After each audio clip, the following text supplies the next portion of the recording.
Hey guys, I'm going to go through a quick tutorial on making an effective side-by-side. I personally use the PicCollage app, which you can see in the top left corner here. Most apps have the same features across the board, so you should be able to do the same thing on any of them. When I first open the app, I type the plus button at the bottom to create a new collage.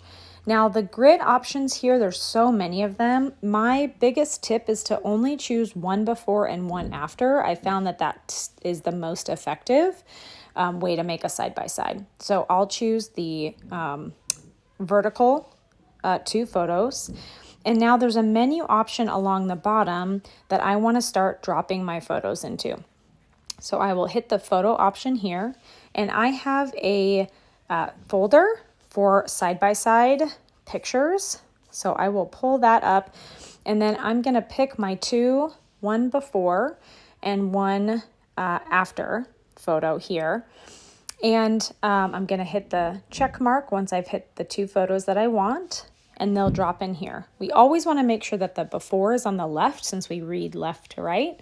So you can drag this before photo over here to the left, and then it'll have the before on the left and the after on the right. Now, it's a little hard to see the difference because this picture is angled funny.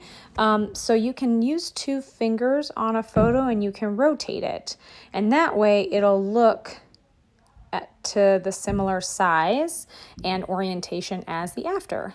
So then I can change the orientation as well. And then I oftentimes will hit this layout button along the bottom, and you can actually change the size of your borders so that they're not so prominent, and you're really having people focus more on the photos instead.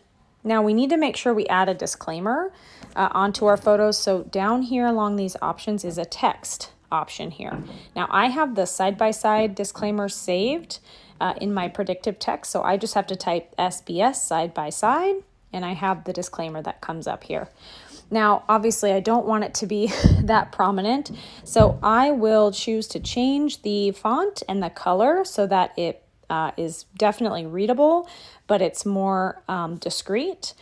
I personally like this Denver font here in the font options of PicCollage, and then I can add a border. The font is black. If I choose this option here, I can add a border on a background color to my text box so that way it's readable. But I definitely don't want it to be that big. So once I hit the check mark, I can use 2 fingers and I can change the size of this disclaimer, the text box rather, and then I can move it around and I can just slide it right in the bottom there. So now I've got the disclaimer on there and the side-by-side, and I can just make sure that the sizes, I always use the nose or the ears to be able to size the face correctly. When you're done, you can just hit done and you can hit save to library, and that'll save it to your photos. Now, let's say I wanted to make a new side-by-side.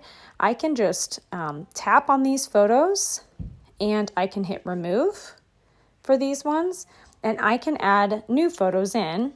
So I'll go back to the photo option here. I'll go back to my side-by-side folder that I have. And let's say I want to make more of a full body side-by-side. Again, I need to move the before over here, and I'm definitely, there's so much going on, busyness. I'm definitely going to want to zoom in on these because this is both the same of my daughter, but I clearly look a little different and she's grown.